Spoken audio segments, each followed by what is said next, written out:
আসসালামু আলাইকুম। আজ আমি আপনাদের এই যে চিংড়ি মাছের মালাইকারি রান্না দেখাবো। আমার চিংড়ি মাছটা প্রথমে ঢাললাম, এর মধ্যে আমি এই যে লবণ হলুদ দিয়ে দিলাম। এরপর আমি একে একে সব মশলা দিব।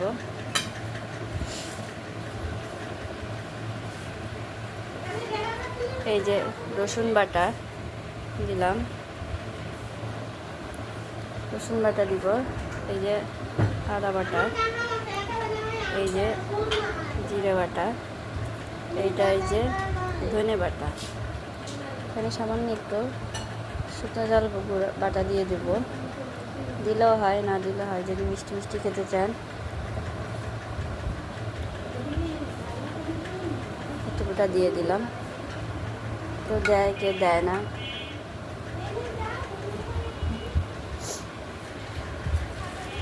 এবার আমি টক দইটা আমি এখনও দিব, রান্নার সময়ও একটু দিব, দিয়ে আমি এগুলোরে ম্যারিনেট করে রাখবো আধা ঘন্টা।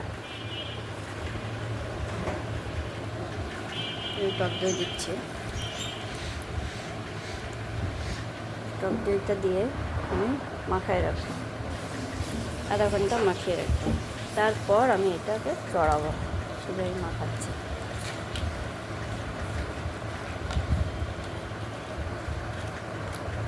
এটাকে ম্যারিনেট করে রাখবো।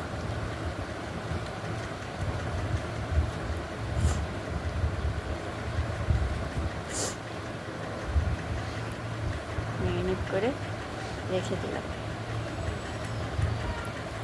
কেউ হলুদ দেয় কেউ দেয় না, মানে একটু দিলাম। একটু চিনি দিব, সামান্য একটু চিনি দিব, আর একটু সরিষার তেল দেব, যেটা হলো সরিষার তেল।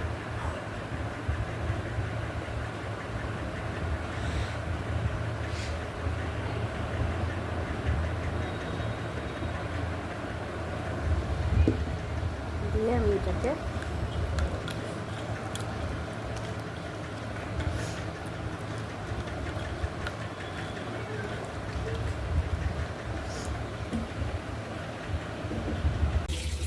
ভিউয়ার্স, এখন আমি এই যে তেলটা দিয়ে দিলাম।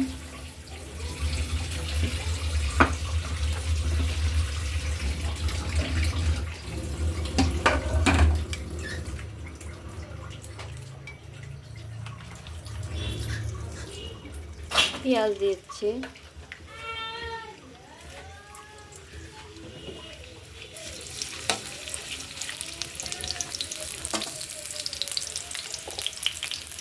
আমি একটু গরম মশলা দিব, আমি গরম মশলা দিয়ে দিচ্ছি।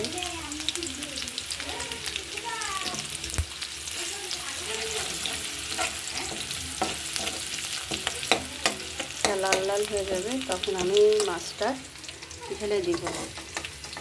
মাছটা আমি খানিকক্ষণ ভিজায় রাখছিলাম মশলা দিয়ে, এখন আমি এটা ছেড়ে দিব।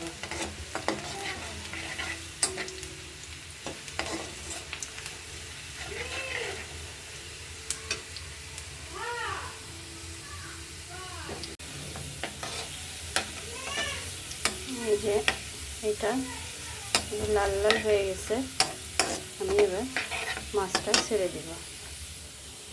মাছটা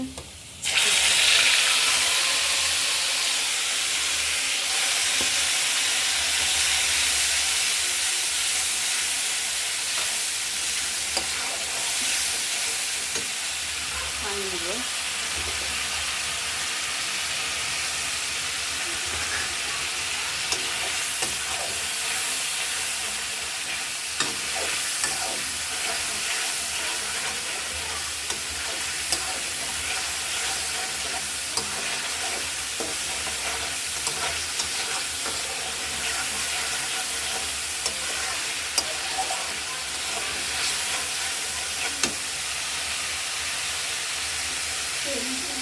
আমি এর মধ্যে একটু দুধ দিয়ে নিচ্ছি। নারকেলের দুধ দেওয়া যায়, গরুর দেওয়া যায়। নারকেলের দুধ না থাকলে হালকা একটু গরুর দুধ দিয়ে নেবেন, বা কোটার দুধ দিয়ে নিলেও হয়। আমি এখানে এই যে দুধ দিয়ে নিচ্ছি, দুধের সাথে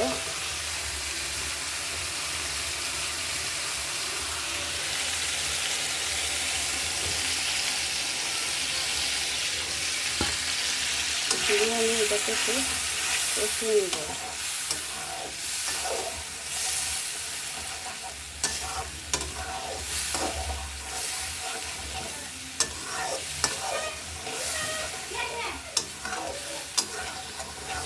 একটু নাড়তে থাকবো যাতে ফেটে না যায়।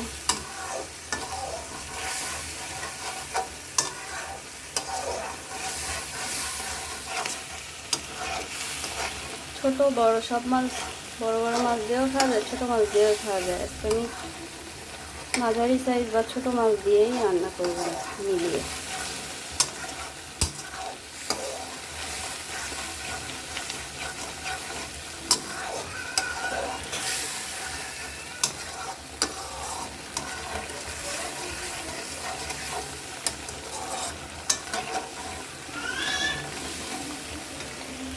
এখন আমি আরেকটু টক দই দেবো, কারণ সে সময় মাছের সময় আমি দিয়েছিলাম, এখন আমি আরেকটু দিব।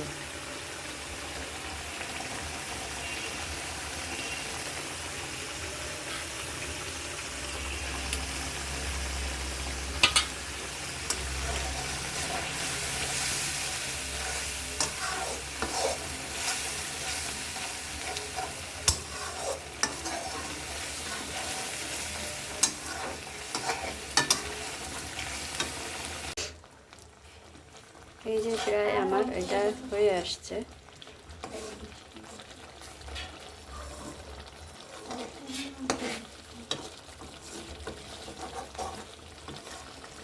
হয়ে গেল আমার চিংড়ি মাছের মালাইকারি।